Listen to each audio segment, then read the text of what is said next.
Yeah. Okay, Sonia, what is your third tip for us today, please? Okay, my third tip is make use of the NPQs. Ooh. I am a big advocate of NPQs. Make use of them. They are free, and they provide some quality opportunities for training, coaching, and to expand your teaching network. So just to interrupt you, Sonia, for the benefit of people who don't know what NPQs are, can you just give us a bit of background on those? It's the National Professional Qualifications. I think it kind of links to my two, because I talked about those who want to stay in the classroom, but I also talked about those who want to make that leap.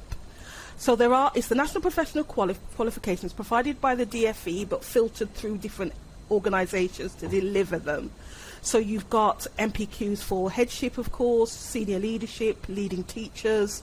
There's new ones that are coming on for literacy and for early years.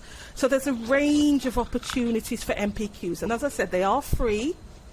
So we're not using school budget to pay for these. But what you're developing here, again it links to my first point and my second point, are pathways for teachers to read, to expand their learning, to deepen their subject knowledge. I am all about professional development for our teachers.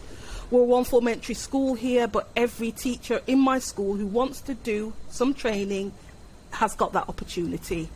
I've been DM'd by somebody who says my senior leadership team has said no to me doing an NPQ, and I've said why? Why would they say that? They're free. Everybody should have a pathway. This is a career that we're in, and as I said, you either want to stay in the classroom or you want to move into senior leadership team.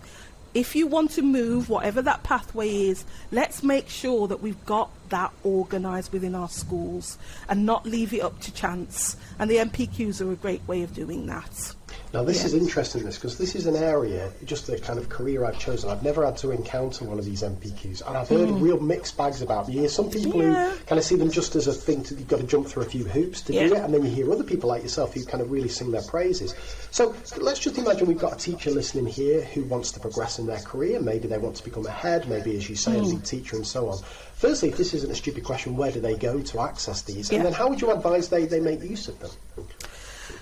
If you want to find out, obviously the DFE website has a link to all the NPQs, and I've got to declare a little bit of an interest here, because I am on the DFE group for the NPQs and the ECTs. But I am going to be proud of that, Craig, today, because they are battling to make these the best that they can be. And we know that there's been teething problems. We know that there have been issues. But one of the things that they are really trying to do is ensure that there is that underpinning of research. And as I said, there is no research that is going to tell us what it is that's going to make the difference for every child. We know that. But there are some best bets.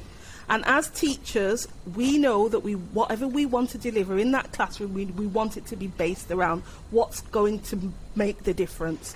So once you get onto the DFE website, there are providers. So we do NPQSL, which is the Church of England. I'm going to advocate, sign up for Church of England. No, I'm not going to. Obviously, Ambition, Teacher Development Trust. There's lots of providers that you can sign up to.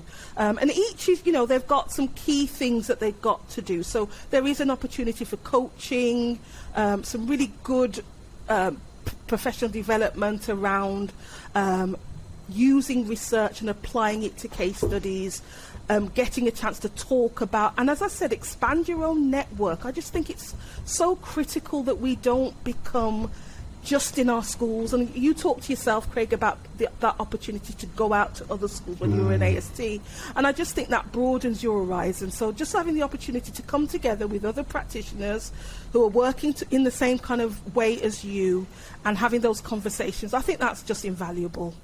I mean, it sounds an absolutely fantastic thing for the individual teacher to do, but as you've alluded to there, sometimes schools aren't supportive of this. So if you were speaking to a school leader who had a member of staff who was keen to do one, what would you say to the school leader? What's in it for the school?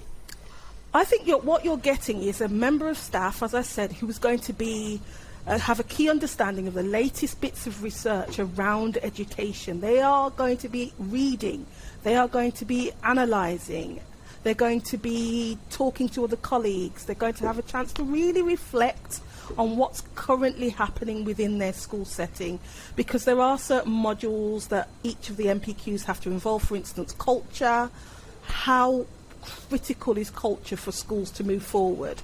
They'll look at teaching and learning. They'll look at behaviour. All of those key drivers that all schools need people to understand. So the more you can build some staff who've got that understanding and that evidence base behind it, I think that can only be of benefit to schools. So yeah. Fantastic. Yeah.